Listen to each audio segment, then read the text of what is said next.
En el ruido de la vida, en la normalización de la violencia y la intransigencia del ser humano, las heridas de las víctimas y las amarguras de los abusadores se escabullen en los hogares y en las familias. Levanta propone un acercamiento integral, uno desde adentro, desde los lugares donde solamente Dios puede entrar. Conversemos.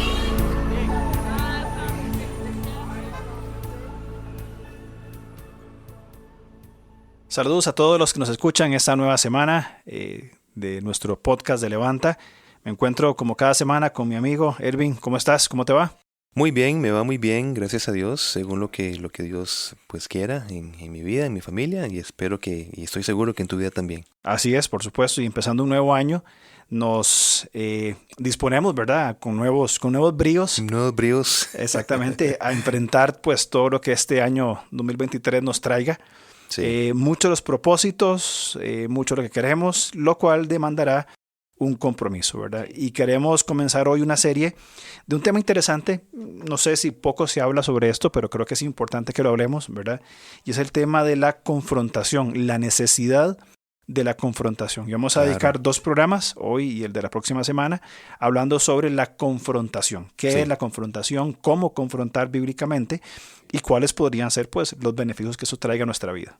Y vamos a ver cómo en el marco de la violencia doméstica, que es parte de la base de este podcast a través de la palabra de Dios, vemos los problemas cuando un hábito de violencia se normaliza en una relación porque a su momento y en su forma adecuada no hay una confrontación en contra de las pautas violentas. Correcto. Por eso estamos haciendo esto. Y vamos a demostrar con la Biblia que el Señor nos llama y nos capacita para la confrontación y vamos a ver las consecuencias positivas y negativas, en este caso de confrontar o no. Claro, y es muy importante tener claro que la confrontación no es algo malo. Creo que culturalmente, al menos desde nuestro contexto, no sé si latinoamericano, pero por lo menos costarricense, no es una palabra que nos guste mucho, la confrontación. No me gustaría confrontar a alguien. Sí. Prefiero pues aplicar la ley del silencio o hacerme que no pasó nada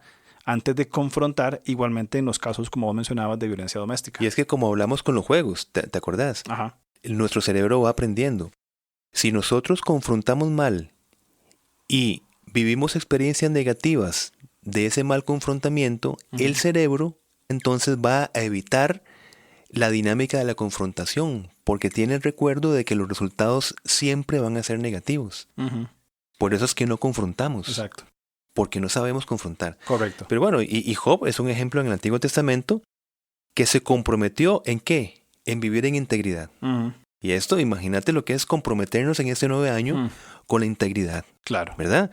Y no solamente se comprometió en palabras, sino que lo aplicaba cuando confrontaba, por ejemplo, la injusticia social. Y es que Dios quiere que vivamos, mi hermano, y procuremos una justicia social, y no meramente en una moralidad privada. Claro. El énfasis bíblico no es una justicia social, es el resultado de una transformación de corazón. Correcto. Eso hay que decirlo porque como hay tantas aristas ahora, ¿verdad? Totalmente de acuerdo. Es necesario aclarar lo que es claro. Qué interesante que haya que aclarar algo que evidentemente es... Bueno. Aclarar lo que es claro. Exacto. Pero no importa. Aclaremos lo que es claro, ¿verdad? El producto de la fe es esta justicia Exactamente. social. Y Job entonces era un hombre que vivía su fe. Correcto. Vivir su fe es procurar entonces, para aclarar el punto, la justicia social. Bueno, entendía que la justicia se tenía que practicar en todas las situaciones y con todas las personas. ¿Verdad? Correcto. Por ejemplo, en Job capítulo 29, este personaje maravilloso, como es Job, claro, nos muestra cómo estaba comprometido con ¿qué? Con la ayuda efectiva hacia el vulnerable. Esto le daba respeto y reconocimiento. De hecho, es muy interesante. El versículo 8 dice que los jóvenes al verme se hacían a un lado y los ancianos se ponían en pie. Esto es muestra de respeto. Claro. ¿Respeto por qué? Porque a partir de la fe, como vos decías, que él vivía en integridad, se lleva a una vida justa, de acción social, bien, donde el vulnerable era cuidado. Claro. Ahora, la persona, en este caso Job, era respetado al menos por 3 cosas muy puntuales que aparecen acá en este capítulo 28. Primero, ayudaba al pobre y al huérfano. Bien, versículo 12 dice, si el pobre recurría a mí, yo lo ponía a salvo y también al huérfano, sino que si no tenía quien lo ayudara. Es decir, su acción social, ¿verdad? Su justicia social, perdón, tenía que ver con el fruto de su fe. Exactamente. Veía al vulnerable y asumo, y quiero hacer aquí una conjetura, ¿cómo es posible que yo no haga nada por esa persona en necesidad? Voy a actuar a partir de lo que creo de quién es Dios y quién soy yo. Podríamos decir que se comprometió con una integridad práctica. Una integridad práctica, totalmente de acuerdo. Sí, claro, surgida de esta relación con el Señor, por supuesto. Y necesidades que él veía a su alrededor. Correcto. O sea, porque no es que de nada, pero una integridad individual tiene que complementarse con una integridad relacional. Correcto. Amarás al Señor tu Dios y a tu prójimo como a ti mismo. Exactamente.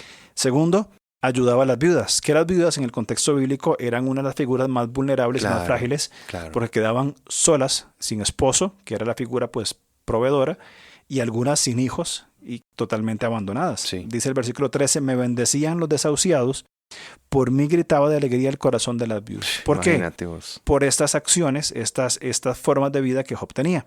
Y finalmente, versículo 14 dice, me vestía de justicia, donde según los exégetas que traducen los textos hebreos, en realidad se podría leer, la justicia se vestía de mí. Dios mío, es decir, la justicia tenía la forma de Job, en el sentido que la ponía en práctica. Claro, ¿no? Él dejaba ver la justicia de Dios. Claro, qué maravilla. ¿Por qué? Porque ayudaba al ciego y al cojo, ¿verdad? Exactamente. Como dice el versículo 16-17. Y es que, bueno, la integridad, el punto, el compromiso con la integridad. Por eso estamos hablando, en este nuevo año, pidámosle al Señor que nos potencie, que nos ayude para comprometernos con la integridad. En el caso de Job, ese compromiso, desde su integridad, se oponía al mal donde quiera que lo encontraba. Y decía Job, en versículo 16-17, fui padre de los necesitados y defensor de los extranjeros. Y ve qué interesante esto. A los malvados les rompí la cara, de sus fauces les arrebaté la presa. Ahora, contextualicemos el punto, ¿verdad? Porque la Biblia con frecuencia va a comparar a los violentos, ¿verdad? Con bestias feroces que desgarran a sus víctimas con sus dientes. Por ejemplo, Salmo 124:6 dice, bendito sea Jehová, que no nos dio por presa a los dientes de ellos. Entonces, bueno, ya en una sana hermenéutica, ¿verdad? No es que Job le rompía la cara literalmente. Sí, no es la forma de confrontar. Exacto, entonces es una forma, es un hebraísmo para poder decir que él reducía la impotencia al agresor. Correcto. Entonces, ¿cómo se reduce a la impotencia al agresor?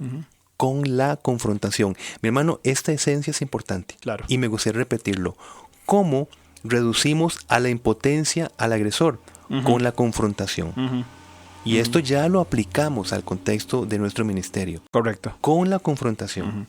Ahora, la pregunta que podríamos plantearnos acá es de dónde tomaba Job la fuerza para esta actitud confrontativa. O sea, ¿por qué él respondía de esta manera? Porque puede ser por la venganza, por una justicia propia. Correcto. La ira. La ira descontrolada. Correcto. ¿verdad? Porque sabemos que hay ira positiva.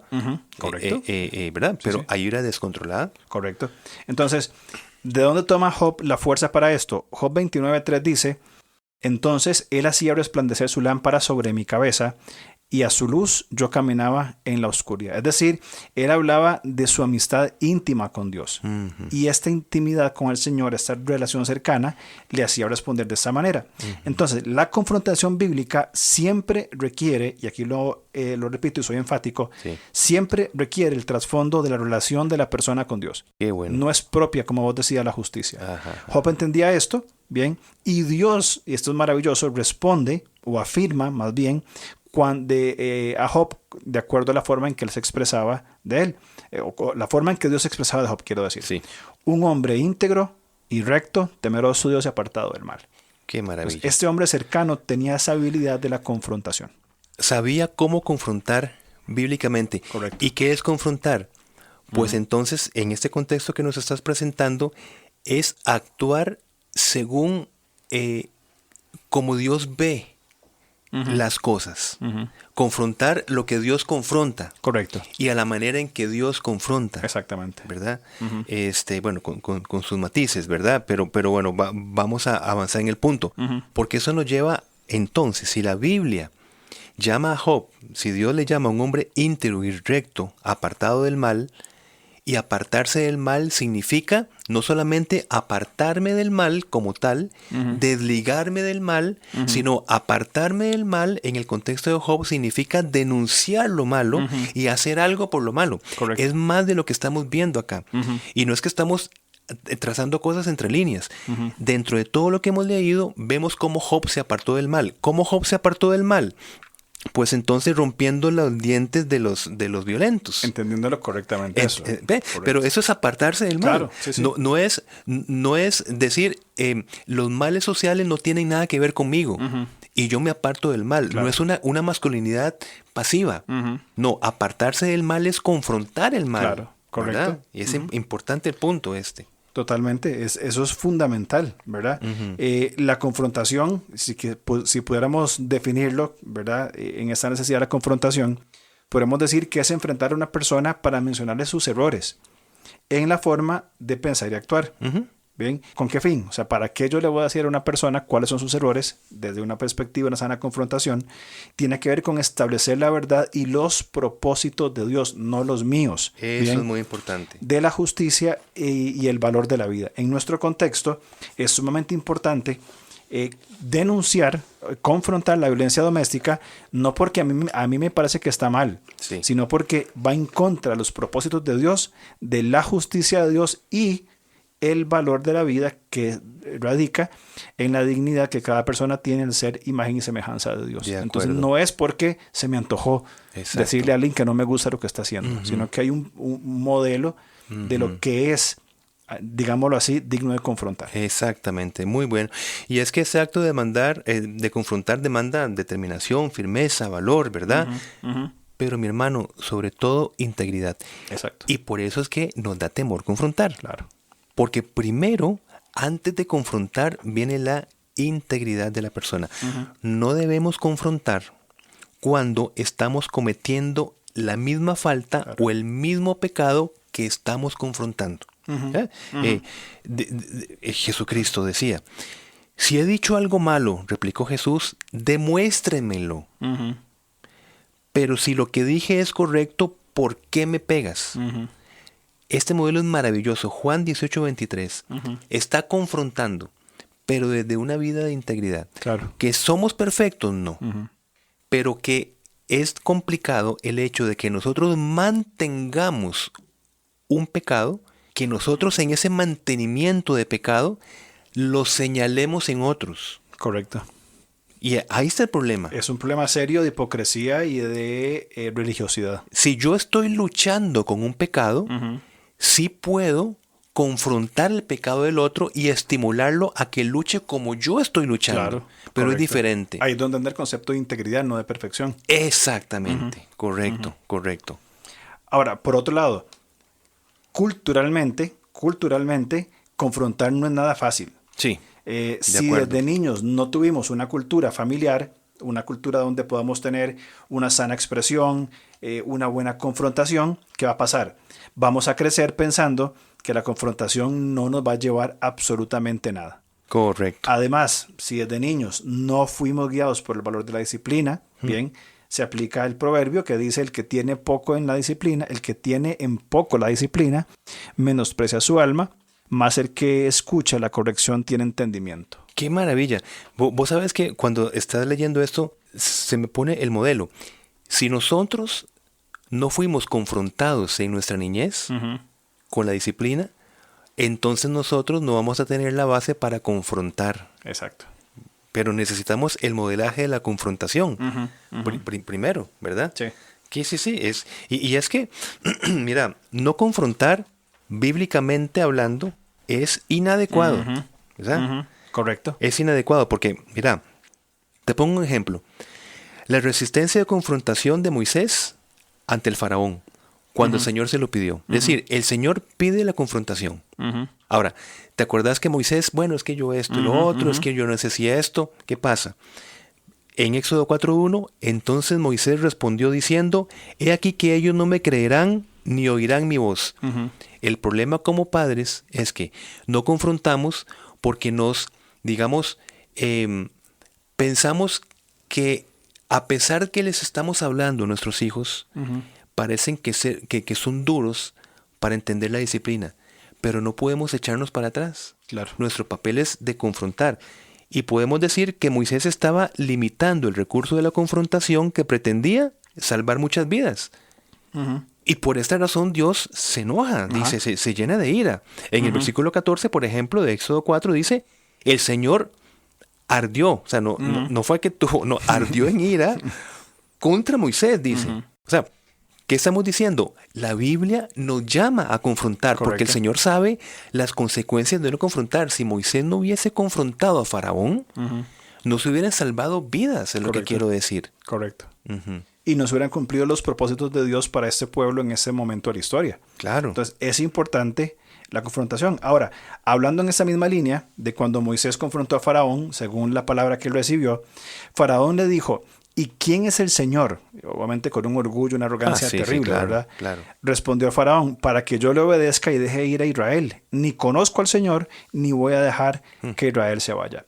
Ahora, esto nos enseña un principio muy importante, creo que es muy necesario mencionarlo, que la confrontación no siempre llevará a resultados inmediatos. Exactamente. No va a haber un cambio en el momento, probablemente no hay un cambio en el momento o un reconocimiento de los errores, pero tendremos la confianza de que si confrontamos con la verdad, en el tiempo establecido se cumplen estos propósitos de Dios. Correcto. Que de hecho es lo que Isaías 55:11 menciona.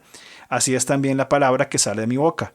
No volverá vacía, sino que hará lo que yo deseo y cumplirá con mis propósitos. Es decir, lo que se diga, cuando se confronta bíblicamente desde la verdad revelada a los errores que se dan, bien, quizá en el momento no haya el cambio, pero va a estar ya establecida ese límite, esa confrontación, y la persona va a tener que responder de una u otra manera, y el Señor va a hacer su obra con la persona. Qué buen ejemplo. Sí, en el caso de Faraón, no, por la confrontación él no reaccionó, pero sí lo tuvo que hacer. Al final lo tuvo que hacerlo, claro. Diferente, por ejemplo, a David, que recuerdo yo con la confrontación del profeta Natán. Claro. Imagínate que no hubiese sido confrontado por su pecado. Un pecado grueso, una cosa complicada. Que David estaba tratando de que pasara el tiempo y que se quedara allí. Sí. Y con el tiempo todo se cura, decimos nosotros. No, se cura con la confrontación. Correcto. Porque el Señor envía a Natán a confrontarlo. Y por supuesto David reacciona positivamente ante esa confrontación y bueno, y ya conocemos la historia. Otra recomendación es que primero hablamos, no confrontemos desde... si nosotros no estamos luchando en contra del pecado o la falta por la cual estamos confrontando a otro. Eso fue el principio que pusimos, ¿verdad? Muy bien. Ahora, tampoco debemos confrontar cuando desconocemos los hechos que confrontamos. Y me parece esto muy importante. Muy importante. ¿Cuánta disciplina como padre nosotros aplicamos mal aplicada? ¿Verdad? O sea, la disciplina, como estamos diciendo, es necesaria, pero necesitamos reunir toda la información para que la confrontación sea proporcionalmente efectiva. Correcto. Y es, por ejemplo, hacer las preguntas necesarias, escuchar el contexto, ¿verdad?, de una falta y una mala confrontación. ¿Vos te acordás en el caso de Elí hacia Ana? ¿Qué pasa? Elí confrontó a Ana y lo vamos a leer. ¿Hasta cuándo estarás ebria? Digiere tu vino.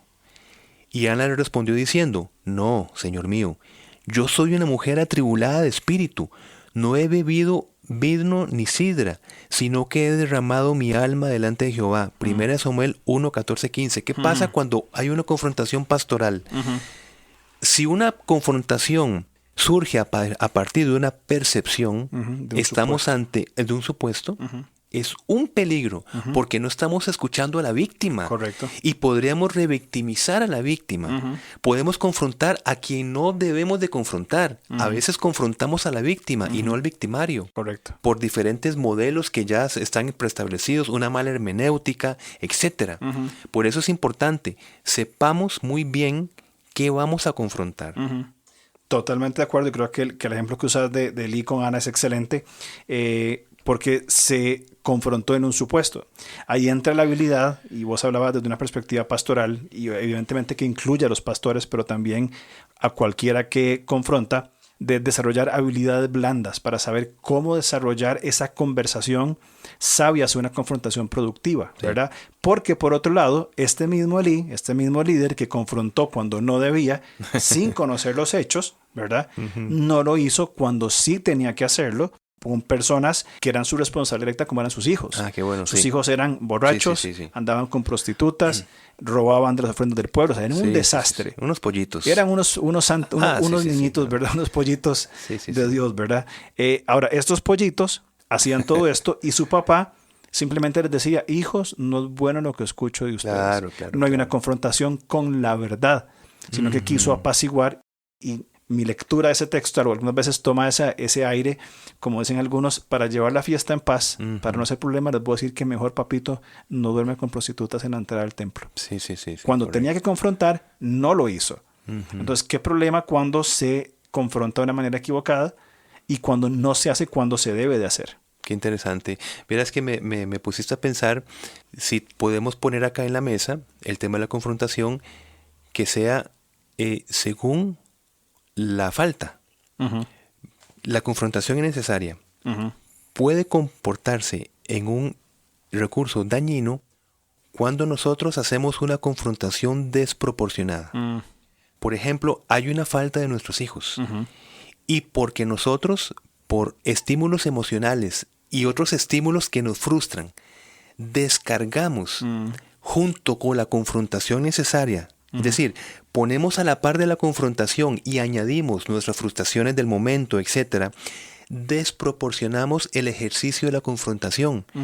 Y entonces, ante una falta, actuamos y decimos de una manera tan fuerte, ¿verdad? Donde nuestro hijo o nuestra hija no ven esa proporción y se van a confundir. Claro. Y lo contrario. Papitos, dejen de ir con prostitutas. Mira, esto yo creo que no es malo. Exacto. ¿Verdad? Creo que deben de cuidarse un poquitito. Claro. Entonces, por no confrontar con ese equilibrio, es que no causó los resultados de una sana confrontación en los hijos, que luego el Señor los extermina, mi hermano, si los que quieren leer la historia. Debe haber un balance sabio entre confrontación y falta. Es decir, un error, un olvido de un hijo no amerita una fuertísima confrontación, diferente a la actitud de esos dos muchachos, que requería una fuerte exhortación, ¿verdad? Una fuerte confrontación de acuerdo a los hechos. Creo que es muy acertado, muy sabio lo que decís, de tener ese balance, ¿verdad? Sí, es que me viene a la cabeza también cuando Jesús decía, y los pecados van a ser enfrentados con más severidad, más que Sodoma. Correcto. ¿Te acuerdas de ese pasaje? Entonces, ves que hay una confrontación de Dios según las acciones. O sea, lo vemos allí. En este pasaje, lo que siempre me llamó la atención de que Jesús dice que va a ser más tolerado el castigo para Sodoma y Gomorra que para Betsaida, me parece, por la cantidad de revelación de la verdad que tenían. Exactamente. Entonces, qué importante es cuando un hijo por ignorancia o una persona por ignorancia, viene la instrucción, viene el hecho de enseñar. Diferente que con la revelación y la comprensión, como los hijos de Elí que tenían. Entonces ya viene una confrontación mucho más fuerte para estas personas. En una conducta reiterativa, aún sabiendo. Correcto. Y aún explicándole que eso no debía de hacerse. Correcto. Por un principio o un valor bíblico. Volvamos al contexto de la violencia doméstica. O sea, un abusador sabe que está abusando. Correcto. No es ignorancia, no es... No, para nada. No, me equivoqué. Sí. No. Un abusador sabe que abusa. Entonces, ahí entra la confrontación al abusador desde las bases de la verdad revelada y decir, esto no está bien y tiene que parar ya mismo.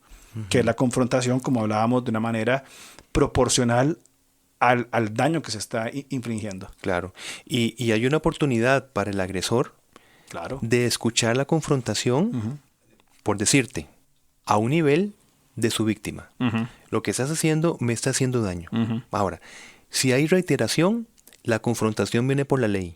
Exacto. Y la confrontación por la ley, ahora sí, viene con consecuencias mucho más graves. Correcto. Pero es como vos estás diciendo, no se puede decir no lo sabía, sino que no atendía la primera confrontación. Correcto. No me interesa la primera confrontación. Correcto. Entonces cae el peso del recurso del Señor por medio del gobierno civil. Y es importante esto, ¿verdad? Las primeras confrontaciones abren puertas de arrepentimiento. Es decir, si el abusador escucha la primera, segunda vez de una confrontación y procede, hablando en términos bíblicos, a un arrepentimiento, un cambio de mente, las consecuencias van a ser menores y menos gravosas que van a ser si no atiende esa confrontación y viene ya el recurso de la ley donde, al menos en nuestro contexto, es penado con cárcel. Sí. Y ya ahí no hay espacio para el arrepentimiento. Puede haberlo, por supuesto, pero el evitar consecuencias mayores ya no va a ser posible. Claro. Dios confronta nuestro pecado y lo vemos desde el primer libro de la Escritura. Correcto. Génesis 3:9, leo. Mas Jehová Dios llamó al hombre y le dijo, ¿dónde estás tú? Lo llamó y lo confrontó. ¿Dónde estás tú? Dios es un Dios de confrontación. Correcto. Porque nos ama. Una confrontación no para destruir, correcto, sino para edificar. Fue maldecida la tierra, fue maldecida la serpiente, pero el hombre y la mujer nunca fueron maldecidos por Dios por su pecado, porque eran candidatos a ser restaurados. Entonces, la confrontación forma parte de esa restauración. Correcto. ¿Dónde estás tú? Correcto. Eso es muy, muy, muy interesante, porque hubo puertas para arrepentimiento, hubo puertas para restauración, ¿verdad? Y volver a esa comunión. Ahora, también pienso por otro lado, creo que es importante recalcarlo, Dios confronta desde toda su grandeza y Él puede juzgar porque Él es el juez. Sí. Nuestra confrontación no es juzgar a la persona, exacto, sino confrontarlos con hechos y con verdades concretas donde se le presenta la verdad escritural, la verdad revelada, decir, este es el hecho. No juzgo porque yo no soy el juez, sino confronto con la verdad para no una destrucción, sino para una restauración. Sí, así es. Es muy importante esta aclaración, porque no somos colocados a ser jueces. Correcto. En la tierra, porque si miramos hacia nosotros mismos, como decía Jesucristo, exacto, bueno, deja de señalar, porque tenés que fijarte primero en la viga que tenemos nosotros en el ojo. Correcto, ¿no? Estamos de acuerdo. Sí. Creo que el tema es amplio. Sí. ¿Qué te parece si continuamos la otra semana? Pues me parece fantástico. Okay. Un tema muy necesario. Muy necesario, muy interesante. En nuestro tema, sí. Entonces, la otra semana seguimos hablando de la necesidad de la confrontación, parte 2. Y que sea un estímulo para este año que inicia. Sí, definitivamente. Oremos al Señor para que nos... primero estamos aprendiendo la necesidad, para que nos potencie para la confrontación saludable. Correcto. Hablamos entonces de la otra semana con la parte 2. Así es. Nos vemos. Nos vemos, chao.